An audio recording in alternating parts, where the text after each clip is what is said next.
Hello everyone, welcome back to the channel study with Radha. Guys, आज के इस video में हम डिस्कस करेंगे डीडीयू गोरखपुर यूनिवर्सिटी के एमकॉम 4th सेमेस्टर के paper labour welfare and social security के कुछ इंपॉर्टेंट एमसीक्यूज को। फर्स्ट क्वेश्चन है हमारा, who are not the actors according to Dunlop framework of industrial relation system. Dunlop की औद्योगिक संबंध प्रणाली के ढांचे के अनुसार कौन अभिनेता नहीं है? तो यहाँ पे हमारा करेक्ट आंसर हो जाएगा कम्युनिटीज़ एंड देयर एसोसिएशन। जो कम्युनिटीज़ होती है और उसके जो एसोसिएशन होते हैं वो इनके अनुसार अभिनेता नहीं है। ओके, तो ऑप्शन नंबर डी करेक्ट हो जाएगा। नेक्स्ट क्वेश्चन है, according to whom conflict is necessary but it can be and need to be manage and resolve. किसके अनुसार संघर्ष आवश्यक है लेकिन इसके प्रतिबंध और हल किया जा सकता है और इसकी आवश्यकता है? तो ये यूनिटेयर्स के अकॉर्डिंग किया जा सकता है। तो इसका करेक्ट आंसर होगा option A, unitarist. Okay, next question है हमारा, leader members relation task structure and position power are attribute of which leadership theory. नेता सदस्य संबंध, कार्य संरचना और स्थिति शक्ति किस नेतृत्व सिद्धांत के गुण हैं? तो ये कॉन्टीजेंसी थियरी के गुण हैं। ठीक है, जो कॉन्टीजेंसी थियरी होती है, कॉन्टीजेंसी सिद्धांत होता है, इसके ये सारे गुण पाए जाते हैं। ऑप्शन नंबर डी हमारा करेक्ट हो जाएगा। नेक्स्ट क्वेश्चन है, in which year the two consultative machinery Indian labour conference and standing labour committee were constituted in India.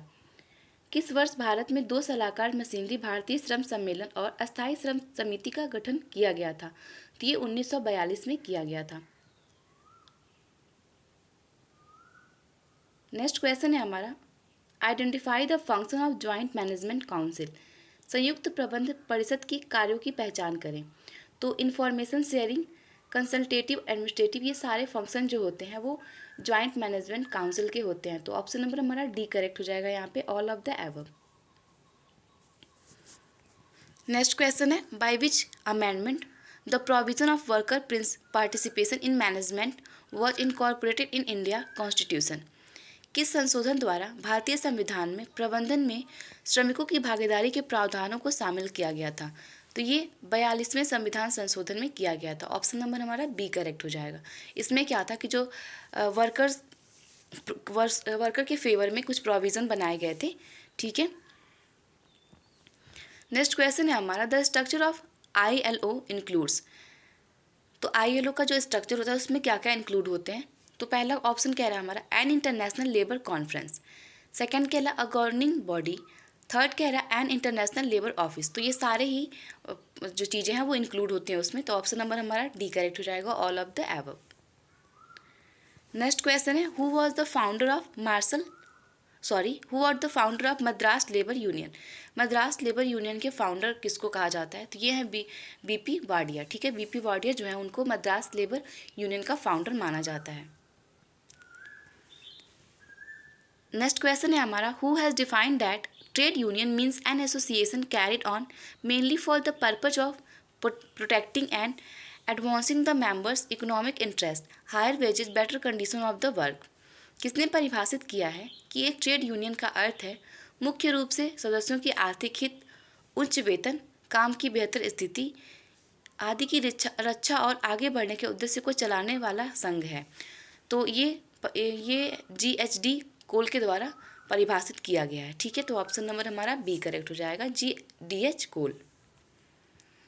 Next question है हमारा, the fix wages board in India was set up in. भारत में पहला वेतन board स्थापित किया गया था। तो ये पहला जो वेतन बोर्ड स्थापित किया गया था वो किया गया था हमारा 1957 में, 1957 में। नेक्स्ट क्वेश्चन है हमारा, arrange the following in order their amount in an ascending order. निम्नलिखित को उनकी राशि के आरोही क्रम में व्यवस्थित करना है। तो इसको हमको आरोही क्रम में बताना है। तो सबसे पहले हमारा आएगा इसमें option number B, subsistence wage. ठीक, उसके बाद आएगा डी, मिनिमम वेज। पहले सब्सिस्टेंस वेज आएगा, फिर मिनिमम वेज आएगा, उसके बाद हमारा आएगा फेयर वेज और लास्ट आएगा हमारा लिविंग वेज। ठीक है, तो ये इसका सीक्वेंस सही आरोही क्रम है। ठीक है, तो ऑप्शन नंबर सी करेक्ट हो जाएगा। नेक्स्ट क्वेश्चन है हमारा, which of the following can not be regard as the method of state regulation of wages.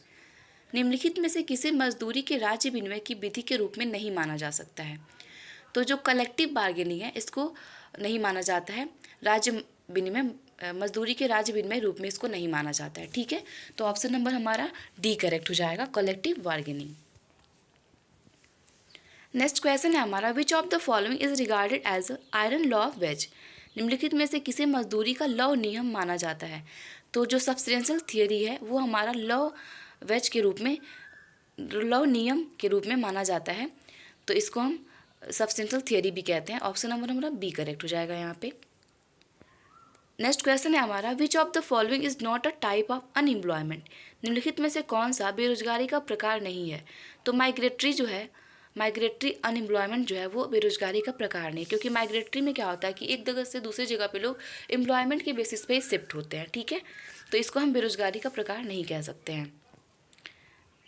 Next question है हमारा, power distance, uncertainty, avoidance, individualisation and masculinity as dimension of cross cultural comparative model in given by. Cross संस्कृति तुलनात्मक model के आयामों के रूप में शक्ति, दूरी, अनिश्चितता के बचाव, व्यक्तिवाद और पुरुषत्ववाद द्वारा दिया गया है। तो ये दिया गया गिल्ट हॉस्टेल के द्वारा दिया गया है। ठीक है, तो ऑप्शन नंबर हमारा बी करेक्ट हो जाएगा यहाँ पे। नेक्स्ट क्वेश्चन है, which of the following organisations are world oriented. निम्नलिखित में से कौन सा संगठन विश्व उन्मुख है। तो हमारा जो जियोसेंट्रिक है ये वर्ल्ड ओरिएंटेड है, यानी कि विश्व उन्मुख है। ठीक है, ये ऑर्गेनाइजेशन जो है जियोसेंट्रिक, ये वर्ल्ड वाइड होता है, विश्व उन्मुख होता है। नेक्स्ट क्वेश्चन है हमारा, find out the characteristics of the collective bargaining which is not applicable. सामूहिक सौदेबाजी की उन विशेषताओं का पता लगाइए जो लागू नहीं होती हैं। ठीक है, तो यहाँ पे करेक्ट आंसर होगा हमारा, it is not bipartite process. Okay, तो ऑप्शन नंबर सी करेक्ट हो जाएगा, it is not a bipartite process. Next question है हमारा, a trade union means an association of workers is one or more profession carried on mainly for the purpose of protecting and advancing the members' economic interest in connected with the daily work। एक trade union का अर्थ है एक या एक से अधिक व्यवसायों में श्रमिकों का एक संघ जो मुख्य रूप से सदस्यों के दैनिक कार्य के संबंध में उसके आर्थिक हितों की रक्षा करने और उन्हें आगे बढ़ाने के उद्देश्य से चलाया जाता है।